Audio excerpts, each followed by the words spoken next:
പ്രേംലാലെ, ഈ കഴിഞ്ഞ G7 meeting ഉണ്ടായിരുന്നല്ലോ, G7 ഉച്ചകോടി ഉണ്ടായിരുന്നല്ലോ. അപ്പോൾ നമ്മുടെ പ്രധാനമന്ത്രിക്ക് അവിടെ പ്രത്യേക ക്ഷണം ഒക്കെ ഉണ്ടായിട്ടാണ് അദ്ദേഹം പോകുന്നത്. ആ ക്ഷണപ്രകാരമാണ് അദ്ദേഹം പോകുന്നത്. അങ്ങനെ അദ്ദേഹം അവിടെ പോകുന്നത് തന്നെ ചർച്ചാ വിഷയമായിരുന്നു. അപ്പോൾ അവിടെ മറ്റു രാജ്യങ്ങളിൽ നിന്ന് പങ്കെടുത്ത നിരവധി അവരുടെ നേതാക്കൾ, മറ്റു രാജ്യങ്ങളിലെ നേതാക്കന്മാരുണ്ടായിരുന്നു. അല്ല, അമേരിക്കൻ പ്രസിഡന്റ് ട്രംപ് ഉണ്ടായിരുന്നു, ഇറ്റാലിയൻ പ്രധാനമന്ത്രി മെലോണി ഉണ്ടായിരുന്നു, അതുപോലെ തന്നെ ഫ്രാൻസിൻ്റെ പ്രസിഡന്റ് ഒക്കെ ഉണ്ടായിരുന്നു. ഏതായാലും അങ്ങനെ നടന്ന മീറ്റിങ്ങിനിടയിൽ ഇപ്പോൾ ഉരുത്തിരിഞ്ഞു വന്നിരിക്കുന്ന, കേട്ടാൽ ഒരു തമാശ പോലെ തോന്നും, എന്നാൽ അത് ഗൗരവമുള്ളതാണോ എന്ന് നമുക്ക് പറയേണ്ടിയും വരും. അതായത് ഈ മെലോണിക്കൊപ്പം ഈ നമ്മുടെ നരേന്ദ്രമോദി എടുത്ത ചിത്രങ്ങളൊക്കെ നമുക്ക് ഓർമ്മയുണ്ടല്ലോ, അവിടെ ഇറ്റലിയിൽ പോയ സമയത്തുള്ള. അപ്പോൾ കഴിഞ്ഞ ദിവസം അദ്ദേഹം ഈ എടുത്ത പോലെ ചിത്രം ട്രംപ് ആ മാഡത്തിനെ, അതായത് പറയുന്ന മെലോണിയെ വിളിച്ചു ഫോട്ടോ എടുക്കാനായി എന്ന് ട്രംപ് വിളിച്ചെന്നും, അല്ല ഫോട്ടോ എടുക്കാൻ തന്നെ വിളിക്കുകയായിരുന്നു എന്ന് ട്രംപ് പറയുന്ന രീതിയിൽ ഒരു സംസാരം കേട്ടു. ഇത് ഞാൻ കഥ മൊത്തം പറഞ്ഞു, എനിക്ക് സംശയമുണ്ട്, ക്ഷമിക്കുക. അങ്ങനെയെങ്കിൽ എന്താണ് ഇവിടെ സംഭവിച്ചത്?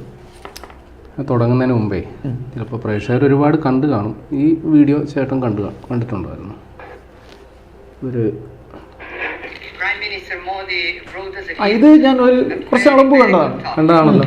ഇത് ഇറ്റലിയിൽ ആദ്യം പോയപ്പോൾ മറ്റേ മെലഡി കൊടുത്തതാണ്. അതെ അതെ. ഇതിപ്പോ G7 സമ്മിറ്റിന്റെ ഇടയിൽ വേറൊരു സാധനം നടന്നു. അത് ഇൻസ്റ്റാഗ്രാമിൽ ഇപ്പൊ വൈറലാ. പാട്ടൊക്കെ നല്ല പാട്ടൊക്കെ പൊലിപ്പിക്കുന്നുണ്ട്. ഇതില് ജയശങ്കറിന്റെ ഒരു വൈറൽ ചിരിയൊക്കെ വന്നിട്ടുണ്ട്. സംഭവം മോദിയും മെലഡിയും എവിടെ ഇരുന്നാലും, എവിടെ ഒരുമിച്ച് നിന്നാലും അത് ഈ ഓൺലൈൻ ഇത്തരം കണ്ടന്റ് ക്രിയേറ്റർമാർക്ക് അതൊരു വരുന്ന. ഇതൊക്കെ കാണുമ്പോൾ കൊതുകിനും ഉണ്ടാകില്ലേ ക്രിമികടി? തീർച്ചയായിട്ടും അത്ര ചെറിയ അസൂഷ. അതെ, അത്രേ ഉണ്ടായിട്ടുള്ളൂ. സംഭവം നമ്മുടെ അടിസ്ഥാനപരമായിട്ട് ഇറ്റലിയും അമേരിക്കയും ഈ G7 എന്ന് പറയുന്ന കൂട്ടായ്മയിൽ, അല്ലെങ്കിൽ നാറ്റോ എന്ന് പറയുന്ന കൂട്ടായ്മയിൽ അവർ സഖ്യരാജ്യങ്ങളാണ്. മനസ്സിലായി. പക്ഷേ കുറേ ചരിത്രം പിന്നോട്ട് പോകുമ്പോൾ ഇറ്റലിയും അമേരിക്കയും ശത്രു രാജ്യങ്ങളായിരുന്നു. മനസ്സിലായി. നമ്മുടെ രണ്ടാം ലോക മഹായുദ്ധമൊക്കെ നടന്ന സമയത്ത് രണ്ടും രണ്ട് ചേരിയിൽ നിന്നിരുന്ന രാഷ്ട്രങ്ങളാണ്. മനസ്സിലായി. അപ്പോൾ അങ്ങനെയുള്ള രണ്ട് രാഷ്ട്രങ്ങൾ പിന്നീട് അവർ തമ്മിൽ മഞ്ഞുരുക്കമൊക്കെ ഉണ്ടാകുകയും പിന്നെ ഈ സാമ്പത്തിക അടിസ്ഥാനത്തിലാണ് ഈ G7 ഒരുമിച്ച് സഹകരിക്കുന്നത്. മനസ്സിലായി. പക്ഷെ ഉള്ളിൻ്റെ ഉള്ളിൽ ഇവർ തമ്മിൽ കടുത്ത ഭിന്നതയുണ്ട്. ഈ രണ്ട് രാജ്യങ്ങൾ തമ്മിൽ കടുത്ത ഭിന്നതയുണ്ട്. അത് പല കാര്യങ്ങളിലും അത് മറനീക്കി പുറത്തു വന്നിട്ടുമുണ്ട്. ഇപ്പോൾ നമ്മൾ ഉക്രൈൻ സംഘർഷത്തിൻ്റെ കാര്യത്തിൽ ട്രംപ് ഗ്രീൻലാൻഡ് പിടിച്ചെടുക്കുമെന്ന് പറഞ്ഞ സമയത്ത്, വെനസ്വേലയിൽ ആക്രമണം നടത്തി അവിടുത്തെ പ്രസിഡന്റിനെ പിടിച്ചെടുത്ത സമയത്തൊക്കെ യൂറോപ്യൻ രാജ്യങ്ങളെല്ലാം, പ്രത്യേകിച്ച് ഇറ്റലി, കർക്കശമായ നിലപാടാണ് എടുത്തത് അമേരിക്കയുടെ നടപടികൾ. അപ്പോൾ അടിസ്ഥാനപരമായി ഇവർ തമ്മിൽ വലിയ ആശയ സംഘർഷമുണ്ട്. അപ്പോൾ അതിനിടയിലും നമ്മൾ പറയാതെ ഒരു കാര്യം പറഞ്ഞിട്ട് തന്നെ പോകണം. മുൻപ് ഈ ജോർജിയ മെലോണി, ഇറ്റലിയുടെ ഇപ്പോഴത്തെ പ്രധാനമന്ത്രിയും അമേരിക്കൻ പ്രസിഡന്റ് ട്രംപും തമ്മിൽ കടുത്ത സൗഹൃദം ഉണ്ടായിരുന്നു. അടിസ്ഥാനപരമായി ഇവര് തീവ്ര വലതുപക്ഷ നിലപാടുള്ള രണ്ട് നേതാക്കളാണ്. മനസ്സിലായി. ഒരേ രാഷ്ട്രീയ ചിന്താഗതിയുള്ള രണ്ട് നേതാക്കന്മാര്. ട്രംപിന്റെ പ്രചരണ സമയത്ത് അന്ന് മെലണി അവിടുത്തെ ഇറ്റലിയുടെ പ്രധാനമന്ത്രി ആയിരുന്നില്ല, ട്രംപിന് വേണ്ടി പ്രസംഗിക്കാൻ വന്ന ഒരാളാണ്. അമേരിക്കയിൽ പ്രചാരണത്തിന് വന്ന ആളാണ് ഈ ജോർജിയ മെലോണി. അത് മാത്രമല്ല, ട്രംപ് രണ്ടാമത് സത്യപ്രതിജ്ഞ ചെയ്തപ്പോൾ യൂറോപ്യൻ രാജ്യപ്രതിനിധികൾ ആരും ആ ചടങ്ങിൽ സാക്ഷിയാകാൻ വന്നിരുന്നില്ല. അന്ന് മെലോണി അവിടുത്തെ പ്രധാനമന്ത്രിയായിരുന്നു. അതിന് സാക്ഷ്യം വഹിക്കാൻ വന്ന ഒരാളായിരുന്നു. പക്ഷെ പിന്നീട് ഈ രണ്ട് നേതാക്കളും തമ്മിൽ വലിയ അഭിപ്രായ ഭിന്നതയിലേക്ക് പോകുന്ന കാര്യങ്ങളാണ് നമ്മൾ കണ്ടത്. അതിന്റെ കാര്യങ്ങൾ ഞാൻ പറഞ്ഞിരുന്നു. അത് ഉക്രൈൻ സംഘർഷം നമുക്കെടുക്കാം. ആ സമയത്ത് ഈ ഉക്രൈൻ്റെ ഒരു സ്പോൺസേഡ് ഒരു രക്ഷാധികാരിയായിരുന്നു അമേരിക്ക. പക്ഷെ പിന്നീട് അമേരിക്ക അതിൽ നിന്നൊക്കെ മുന്നോട്ട് പോയിട്ട് ഉക്രൈന് നൽകുന്ന സൈനിക സംരക്ഷണം ഞങ്ങൾ എടുത്തു മാറ്റും, ഞങ്ങൾ പറയുന്ന ഉപാധികൾ അംഗീകരിച്ച് റഷ്യയുമായിട്ട് സന്ധി ചെയ്യണം എന്നുള്ളൊരു നിർദ്ദേശം ട്രംപ് മുന്നോട്ട് വെച്ചു. ആ സമയത്തൊക്കെ ഈ നാറ്റോ സഖ്യരാജ്യം അല്ലെങ്കിൽ യൂറോപ്യൻ സഖ്യരാജ്യങ്ങളൊക്കെയാണല്ലോ ഉക്രൈനൊപ്പം പിന്തുണ കൊടുത്തുകൊണ്ടിരുന്നത്. അപ്പോ ഈ സമയത്ത് ഇവരിതിന് വേറെ ഒരു, അതായത് ട്രംപിന്റെ ഘടകവിരുദ്ധമായ നിലപാടാണ് ഇവരെടുത്തത്. അപ്പോൾ ഈ ഇവരുടെ അഞ്ചാമത് ഇതുണ്ട്, നാറ്റോ സഖ്യരാജ്യത്തിന്റെ അഞ്ചാമത് വ്യവസ്ഥ, അങ്ങനെ അതിന്റെ കറക്റ്റ് ടെക്നിക്കൽ ടൈം മറന്നുപോയി. അപ്പൊ അത് പ്രകാരം ഇതിൽ സഖ്യരാജ്യങ്ങൾക്ക് പരസ്പരം സഹകരണവും സുരക്ഷയും ഉറപ്പുവരുത്തണമെന്നുള്ളതാണ് അടിസ്ഥാന പ്രമാണം. മനസ്സിലായി. അപ്പൊ അത് പ്രകാരം ഉക്രൈൻ നാറ്റോയിൽ അംഗത്വം എടുക്കാൻ വേണ്ടി നിൽക്കുന്ന ഒരു രാജ്യമാണ്. അവര് നാറ്റോ ഒരു പ്രത്യക്ഷ നിലപാട് എടുത്തു കഴിഞ്ഞ് ഇവരെ ഞങ്ങൾ സംരക്ഷിക്കും, അപ്പൊ ആ നിലപാടിന്റെ അടിസ്ഥാനത്തിൽ ഞങ്ങൾ ഇവരെ പിന്തുണയ്ക്കും എന്നൊരു നിലപാട് ഈ നാറ്റോ അംഗ രാജ്യങ്ങൾ എടുത്തു. പ്രത്യേകിച്ച് ഇറ്റലി അടക്കമുള്ള രാജ്യങ്ങൾ എടുത്തു, ബ്രിട്ടനും ഫ്രാൻസും ഒക്കെ എടുത്തു. അപ്പോൾ ഈ നാറ്റോ സഖ്യത്തെ വെറും കടലാസ് പുലികളെന്നാണ് ട്രംപ് പരിഹസിച്ചു വിട്ടത്. അപ്പൊ ട്രംപിന്റെ ഈ നിലപാട് ഞങ്ങൾ തള്ളിക്കളയുന്നു. ഞങ്ങൾ ഉക്രൈന് വേണ്ട സൈനിക സഹകരണം, ആയുധ സഹകരണം ഒക്കെ കൊടുക്കും എന്ന് പരസ്യമായി നിലപാടെടുത്ത ആളാണ് ഈ ജോർജിയ മെലോണി. ഈ ഗ്രീൻലാൻഡ് ആക്രമണത്തിന് പോയ സമയത്തും ഇതിനെതിരെ, ട്രംപിന്റെ ഈ യുദ്ധക്കൊതിക്കെതിരെ പരസ്യ നിലപാടെടുത്ത ആളാണ് മെലണി. കഴിഞ്ഞില്ല, ഇറാൻ സംഘർഷം വന്നു. ഇറാൻ സംഘർഷം വന്നപ്പോഴും ട്രംപിനെ അനുകൂലിക്കുന്ന നിലപാടല്ല ഇവരെടുത്തത്. ഇതും ഒക്കെ പോട്ടെ, ഈ പോപ്പ് എന്ന് പറയുന്ന ഒരാളുണ്ടല്ലോ, ക്രിസ്ത്യൻ എന്താ പറയാ, ആ മതത്തിന്റെ ഏറ്റവും പരമോന്നതനായ വത്തിക്കാൻ എന്ന് പറയുന്നത് ഇറ്റലിയുടെ ഒരു ഭാഗം തന്നെ. അതിന് പ്രത്യേക രാജ്യ പദവി ഉണ്ടെങ്കിൽ പോലും ഇറ്റലിയുടെ ഭാഗം തന്നെ. അപ്പൊ പോപ്പ് ഈ അമേരിക്കൻ പ്രസിഡന്റ് ട്രംപിന്റെ നിലപാടിനെതിരെ പരസ്യ നിലപാടെടുത്തു. ട്രംപ് ചെയ്യുന്നത് ശരിയല്ല എന്ന തരത്തിൽ. അതിന്റെ വാചകം ഇങ്ങനെയൊക്കെയാണ് പറയുന്നത്. അതായത് അനുരഞ്ജനത്തിനും സമാധാനത്തിനും വേണ്ടി നിലകൊള്ളണം. ഒരു ആത്മീയ നേതാവെന്ന നിലയിൽ ട്രംപിന്റെ ഈ നടപടികളെ പിന്തുണയ്ക്കാനാവില്ല എന്നാണ് പോപ്പ് അന്ന് ലിയോ 14 മാർപ്പാപ്പ നിലപാടെടുത്തത്. തൊട്ടു പിന്നാലെ ട്രംപ് എടുത്ത അതിനുള്ള പ്രതികരണം, അദ്ദേഹത്തിന്റെ നിലപാട് കാശിന് കൊള്ളാത്ത നിലപാടാണ്, കുറ്റകൃത്യങ്ങളുടെ കാര്യത്തിൽ ദുർബല നിലപാടാണ് വത്തിക്കാൻ എടുക്കുന്നത്, ഇത് കത്തോലിക്കക്കാരെ അപകടത്തിലാക്കുമെന്നാണ് ട്രംപ് തിരിച്ചടിച്ചത്. അങ്ങനെ പോപ്പിനെതിരെ പറഞ്ഞാലൊക്കെ കടുത്ത വിമർശനം. അല്ല, പോപ്പ് അപ്പൊ തന്നെ മറുപടി പറഞ്ഞു, നിങ്ങൾ എത്ര പ്രകോപനം ഉണ്ടാക്കിയാലും ശരി, ഞാൻ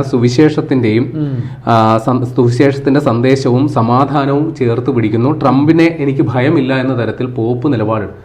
അപ്പൊ ഇതെല്ലാം വാസ്തവത്തിൽ മെലോണിയെ അല്ലെങ്കിൽ ഇറ്റലി എന്ന് പറയുന്ന രാജ്യത്തെ വല്ലാണ്ട് പ്രകോപിപ്പിച്ചിട്ടുണ്ട്. തീർച്ചയായിട്ടും ഈ കാര്യങ്ങളെല്ലാം. അപ്പൊ ഇതെല്ലാമാണ് ഇതിന്റെ ബാക്ക് ഹിസ്റ്ററി. ഇങ്ങനെ നിൽക്കുമ്പോഴാണ് ഈ G7 സമ്മിറ്റിൽ ഇവർ ഈ നേതാക്കൾ ഒരുമിച്ച് വീണ്ടും ഒത്തുകൂടുന്നത്. സാധാരണഗതിയിൽ ഒരു അമേരിക്കൻ പ്രസിഡന്റ് എന്ന് പറയുന്ന ഒരാൾ ഇതേപോലൊരു ലോകവേദിയിലേക്ക് വരുമ്പോൾ മറ്റുള്ളവർക്കൊക്കെ ഒരു ആദരവും ബഹുമാനവും ഒക്കെ ഉണ്ടാകുന്നത്. പക്ഷെ ട്രംപ് അവിടെ കാണിച്ചത് വെറും പട്ടിഷോയാണ്.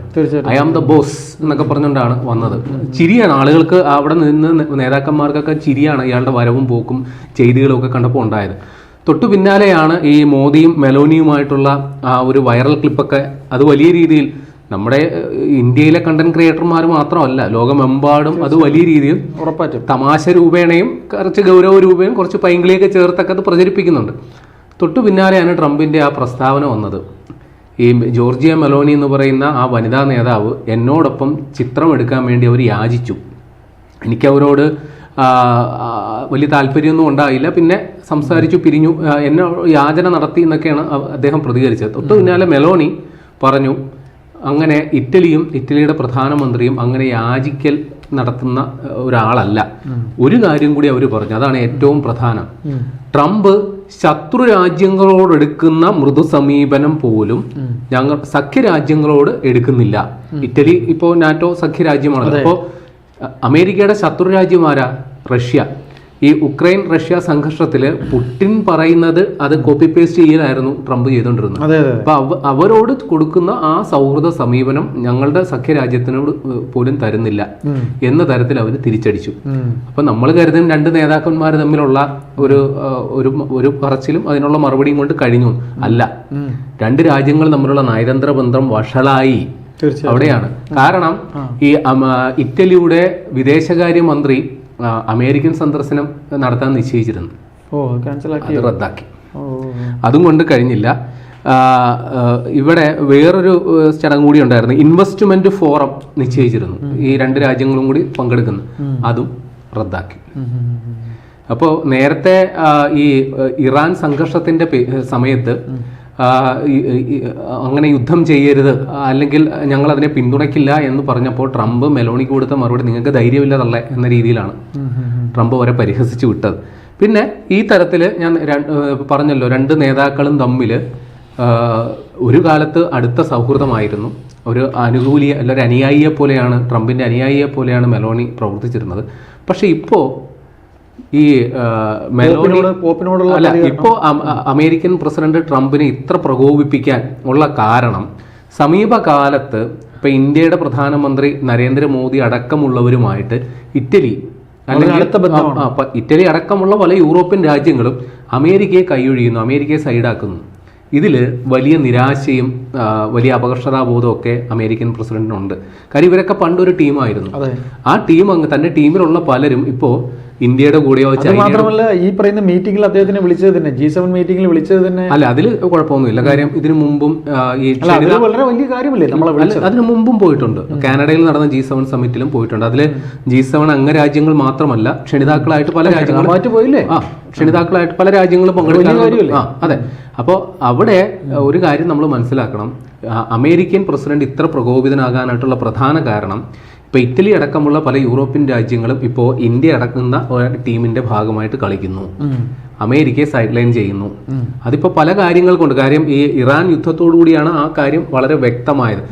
നേരത്തെ പല കാര്യങ്ങൾ ഇപ്പോൾ ഗ്രീൻലാൻഡ് ആയിക്കോട്ടെ, ഉക്രൈൻ സംഘർഷമായിക്കോട്ടെ, അല്ലെങ്കിൽ വെനസ്വേലയിൽ നടന്ന സൈനിക നടപടി ആയിക്കോട്ടെ, ഇതിലെല്ലാം ഇവര് ഈ പ്രതിഷേധം പറഞ്ഞു എന്നതിനപ്പുറം, ഈ വാക്പോരിനപ്പുറം പ്രത്യക്ഷ നിലപാടുകളിലേക്കൊന്നും പോയിരുന്നില്ല. പക്ഷെ ഇറാൻ സംഘർഷം വന്നതോടുകൂടി അമേരിക്കയുടെ അല്ലെങ്കിൽ ട്രംപിന്റെ ഭാവനാശൂന്യമായ നടപടികളുടെ ഭാഗമായി ഈ രാജ്യങ്ങളെല്ലാം അനുഭവിച്ചു.